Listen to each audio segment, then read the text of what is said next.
In this video, I'm going to go over how I have seen people who might have memory issues or they're in their 80s forget a detail and then get me hurt.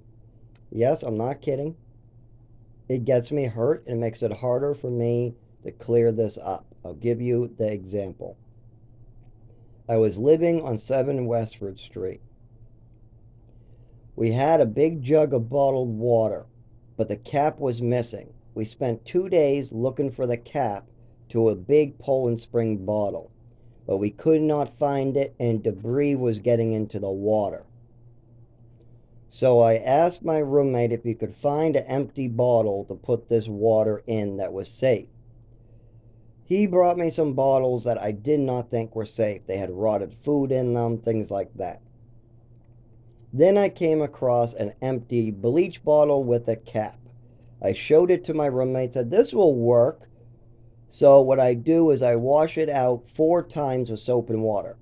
Soap, water, shake it, rinse. Soap, water, shake it, rinse. I do that 4 times until I can't smell any more soap or bleach. Then I took a Sharpie and put a W for water on it. And then I put in small print on the back, water. So a big W on the front and small water on the back. I transfer the Poland Spring bottle of water to the bleach bottle that's now marked water and clean. Now, Coca-Cola and most corporations use bleach as the main bottle cleaner, and as long as you rinse, it's perfectly safe. I'm aware of this.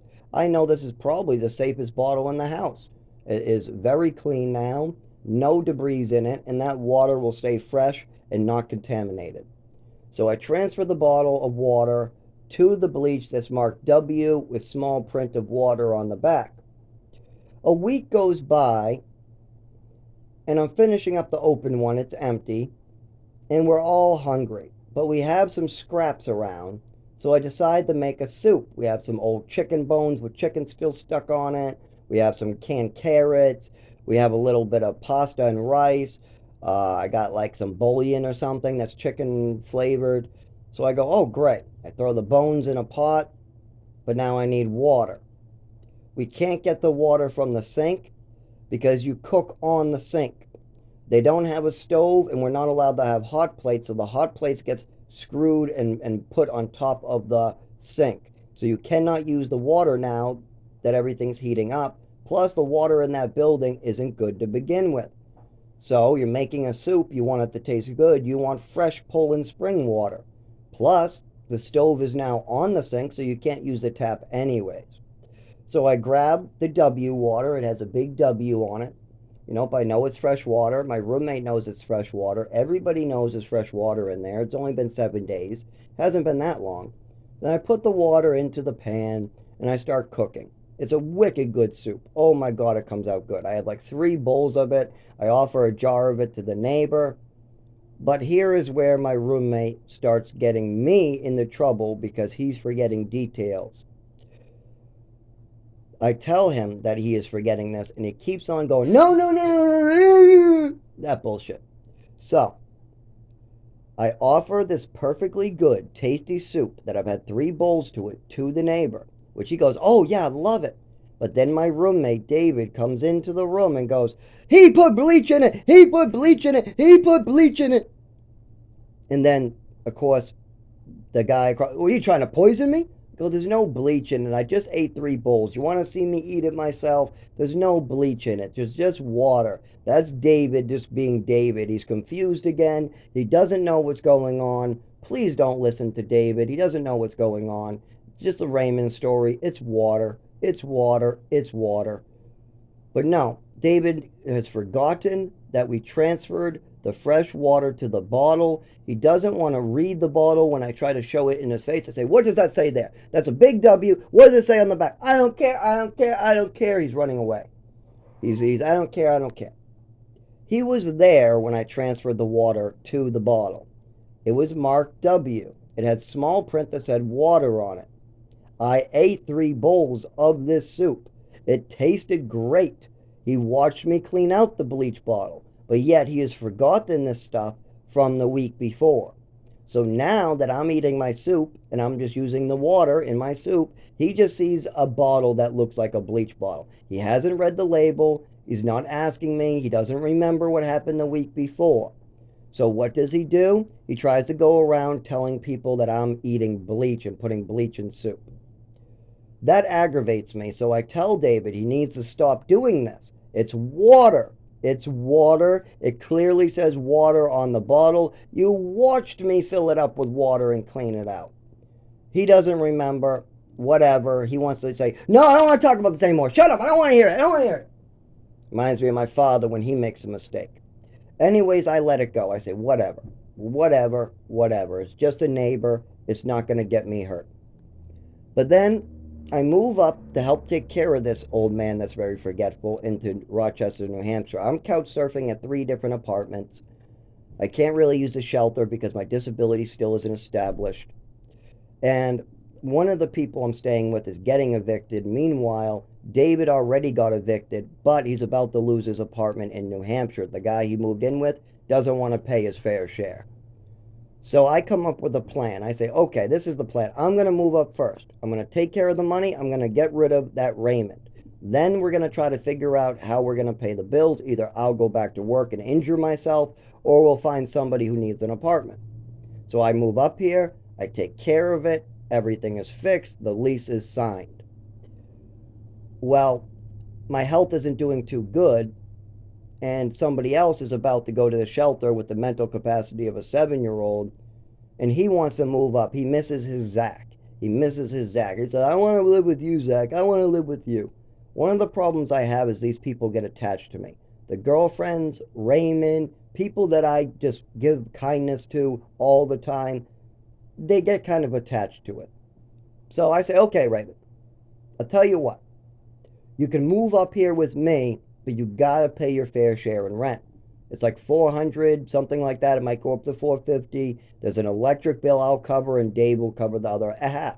You got to agree to this, and you got to try to stay clean and follow the house rules. The number one house rule is you don't get to cause any harm to another human being. That means no more olive oil in the shower, because Dave might slip on the olive oil and break his neck. I might slip on the olive oil and break my neck. Olive oil and cooking oil does not go on your body in the shower. Makes the shower slippery. That is dangerous and could get somebody hurt. I use that as an example. I say you can't do that stuff. You're not allowed to cause harm to other people. You're not allowed to loosen doorknobs and handles so when people try to catch their balance, they fall. You're not allowed to do that stuff. He agrees. I move him up here, and he continues trying to hurt people, cause trouble, cause drama. I try to help by getting him into a home, but you got Raymond telling same stories he's told his whole life. He called his worker, my worker's hitting me, my other worker's hitting me, my workers are abusing me, my father's abusing me, my mother's abusing me, everybody's hitting me, everybody's hitting me. No, no, no, the bank doesn't know what they're talking about. Then he calls the bank for 2 hours just to talk about nonsense. You know, he has mount trash in the middle of his floor, just a mountain above your head of just crap and trash, papers, plastic bags, bottle caps, cups, bottles, just all random trash piled in the middle of his apartment. Tell him when you move up here, that can't happen. Well, he does. He piles stuff into his bedroom almost up to the ceiling. Newspapers, crap, everything. So I'm helping him every day clean his room while I have seizures, while I shake. He's getting sick from the mold, but we don't believe him because he's a storyteller. Eventually, he goes into assisted living like I was planning, but 2 years after what it was supposed to be. He was not supposed to be up here that long. I was just supposed to get him housing. And I did, and then he wanted to stay with me because he was attached. So I had to tell his worker that the next time he says he wants to leave, and I get it on recording, and he does say he's leaving, and he leaves for good, he won't be allowed back in because he's making a choice to leave. I talked to his worker about this so that way they could push the assisted living for him and all these other programs, and they do.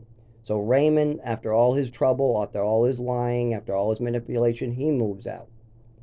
But I am now trying to get help for myself, and I'm trying to get help. But my roommate is acting very confused. He's calling, he's saying we came up with a story. He wants me to say that he's my relative and that he's close to me and all this type of stuff. But then they bring me into a room and they ask me that they know this stuff isn't true. And why are you going along with David's stuff? I just tell him, oh, that's just how David, he likes to feel like he's family. That's all. And I just do that type of stuff. But then they try to question me in front of him at the front desk. They ask more questions about his storytelling. And I just tell it, I just say, oh no, he just makes mistakes once in a while. He accidentally grabs stuff. He does stuff sometimes a little crazy, and he likes to kind of make up a story just because he forgot something. That's all. It's nothing really big. But of course, David gets defensive and goes, oh yeah, you drink bleach. I saw you drink bleach. Yes, you did. You drink bleach. Yes, you did. You drank bleach. You like drinking bleach. Yes, you do. And I go, what the fuck are you talking about? He goes, remember when you made bleach soup? Yeah, yeah, you're the crazy one. You made bleach soup. And I'm like, David, that was water. We have had this conversation before. No, no, no. No, you are crazy and you drink bleach. Of course, that doesn't help me clearing up my father's storytelling. He thinks that my swimming medal I won in the orphanage is okay to steal from an orphan and then get him drugged on. He thinks it's okay to let a kid sleep over an overdose. Yeah, just sleep it off. Yeah, you're having an overdose. You can't feel your nervous system. Your breathing's slowing down. You lost your vision. You're going unconscious. Just sleep it off. He thinks it's okay for his wife to give a whole bottle of Epicac as a punishment and admit it in front of him. He might be able to say, well, I didn't see it. You don't have to. She told you about it. His wife said right in front of him, right in front of his daughter, right in front of his son-in-law, and right in front of his son, that she thought it was okay to poison children. And my father still went along with that. He's still creating mental health fantasies. And this is how it happens. They forget one detail, like that I had to put a cap on a bottle of water. We had Poland Spring, no cap, debris getting in the bottle. We go through the whole house. The only food safe bottle is the bleach. So we rinse it out, we write on it, we make sure we know it's water, and I fill it up. Then a week later, when I need to use the water, my roommate or the 84-year-old old man doesn't remember what we did the week before, so now he thinks that I'm drinking bleach and eating bowls of bleach. Meanwhile, if he just tasted it, you would have known it was a delicious soup with no bleach. If he read the bottle like I told him to, he would know it was water. I told him it was water. He was there when I cleaned out the bottle. But, see, when you get to a certain age, you become forgetful. And I understand that about my father. But when you get forgetful, you have to listen to the people around you. You can't just make up stories and push harm onto other people. And this is why I really need to fix this, because I cannot have any more bullshit. I cannot take one more fucking bullshit phrase from one of these old fucks who don't care about getting other people hurt. Whenever you get on their nerves or they have to take responsibility for something they're doing, their go-to is to just attack you. My father does it too. When I asked my father politely to handle what his wife was doing to me, when I asked him to join the family and we just have a talk about this, my sister was there, my sister's husband was there, I was there, his grandson was there, and his other son was there. All of us have seen crazy stuff. I could re-jog your memory. You can listen to your family. No, he wants to attack me. It's a lie. It's a fantasy. Don't help him. Let him get hurt. Let him have more seizures. So when I go to the emergency room, right, with something like internal bleeding into my testicles, what is perfectly visible to the whole world, you only have to look and you can see it. When I go to the emergency room, they offer me a psychiatrist and think that I'm trying to show off my testicles.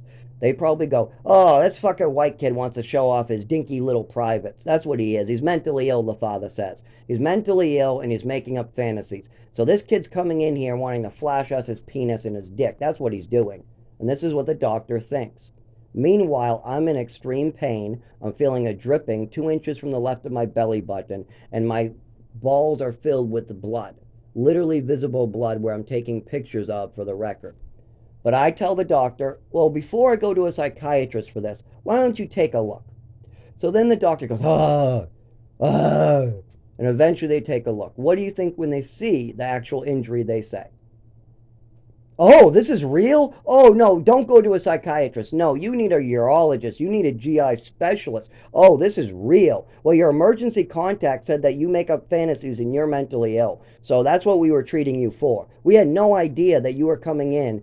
Well, why don't you listen to the patient for once, instead of listening to an old man that wants to cover up his crimes? I mean, my father wants to go on vacation, he wants to go on cruises, he wants to cover up his crime, and he doesn't want any responsibility for his actions during my childhood. What do I want? I just want medical care. I just want to be alive. I just want to have all my human rights intact. When I go to a shelter, I don't want to be refused to use a shelter because my father made sure that my disabilities were hidden. I do not want to be refused medical care because my father and mother want to bury the truth. And this is the problem. As you could hear in this beginning of this video, you have an 80-year-old who sees me wash out a bottle. He knows the problem. We have a Poland Spring bottle. It has no cap. We've spent days looking for the cap. Debris and stuff is getting into the bottle. So we need to find a clean, safe bottle to pour it in. We looked through the whole house. Most of them have rotten food. The jars are dirty. Just nothing is big enough. But we come to the bleach. There's no bleach in the bottle. I clean out the cap. I clean out the bottle. I mark it so you know it's not bleach. And then I put the water in it and we put it away. Then I need water to make a soup, so I do so. But then somebody else wants to make up fantasies only because they see a bleach bottle. Have they tasted the water? No. Have they tasted the soup? No. Have they read the big W or the small water that's clearly marked on the bottle? No. Do they want to have a discussion with you? Well, what's going on? No. They rather attack you whenever you say anything against them. I say that David is confused and he doesn't know what he's talking about. And then David's going to go, oh, yeah, you drink bleach. I saw you drink bleach. And that's what he's going to say. Same thing with my father. When I tell my father I need him to take responsibility for his actions, he's going to go, no, you're a liar. You're mentally ill. You're psychotic. No, no, no. I'm going on vacation. I'm not dealing with this shit. This is your problem. It's a very common reaction to these older people when they need to take responsibility for their actions. They just attack you. Now, the problem is I've already been attacked by my mother and father since age 7.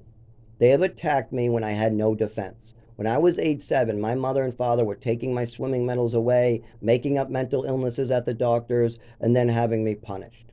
Literally punished with pills. I mean, what the fuck are you doing this for? Why are you drugging the shit out of a 7-year-old that came to you normal just on Ritalin? He had nothing wrong with him. He had nothing wrong. He had a little eyesight and big ears and he needed Ritalin. That's it. But by the time my mother was done with me, my esophagus was damaged, my stomach was damaged, I have a neurological disorder, I had an overdose, and on top of this, the teachers are trying to help me, the doctors are trying to help me, but my mother is lying to doctors, and then she cuts off all doctors, cuts off all teachers, and moves me to a other side of the country. Then, when the doctors hear about this again, she cuts off all doctors, all teachers, moves me to New Mexico where there are no doctors and are no teachers.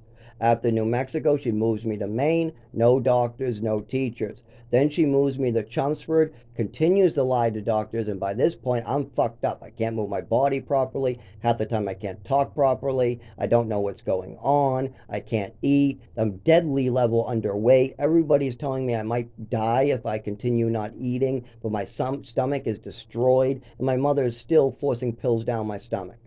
Into my stomach that make my stomach worse. I'm telling my mother this, my father, doctors, but every time somebody tries to help me, my mother goes insane and prevents anybody from doing anything.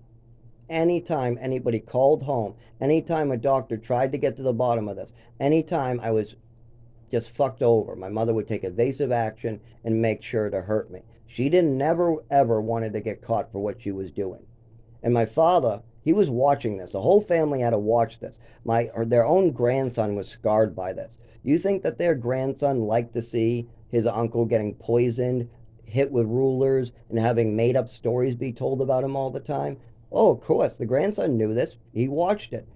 My brother knew this. He watched it. They didn't have all the details. They didn't have all the information. I had to figure this out. I had to talk to doctors as an adult.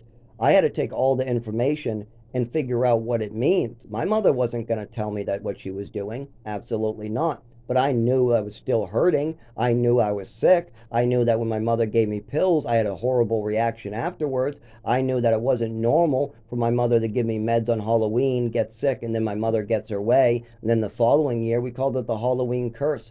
Halloween curse. Zach never gets to go out for Halloween because he gets sick every Halloween. Well, of course, that stopped. I think I didn't have one in New Mexico, but in Maine, when we left New Mexico to Maine, I got sick. Before uh, New Mexico, I got sick on Halloween. And in Westford, I got sick on Halloween. Each time with my mother saying I'm not allowed to go out, people disagreeing with her and giving me permission to go out. My mother's not getting her way. She administers me medication. She comes by, sees me horribly sick, then says I'm not allowed to go out. She gets her way, and then by the next day, I'm better. It's the Halloween curse. It's not a Halloween curse. It's my mother. My mother was a crazy bitch trying to drug the shit out of a child until his body was ruined. And there's plenty of proof and evidence out there. But I can't drive or walk or do anything. And that's part of the proof. I haven't been able to drive in 15 years. 15 fucking years. Until my hands and feet stay steady, I can't drive. Well, if I can't drive, how am I supposed to get around the Texas, Westford, Chelmsford, Haverhill, Lawrence, New Mexico, Maine? How the fuck am I supposed to do all this? And when I have a head injury and a seizure and I'm having problems talking, how am I supposed to do anything over the phone? And as long as my father's making up stories that I'm mentally ill and this is all some fantasy, don't help him, well, that gives people a choice. They either can do the hard work helping me or they can take the easy scapegoat my father gave them. That makes it harder as well. Meanwhile, I have to sit there quietly being polite as my father belittles me, as I have seizures. I wake up on the side of the road for this. I literally have cars running over my hair. It's been going on for 25 years. I call my father. What do you think? It's not real. It never, yeah, you didn't fall on the side of the road. No, no, no. Just so he doesn't have to take responsibility for his actions.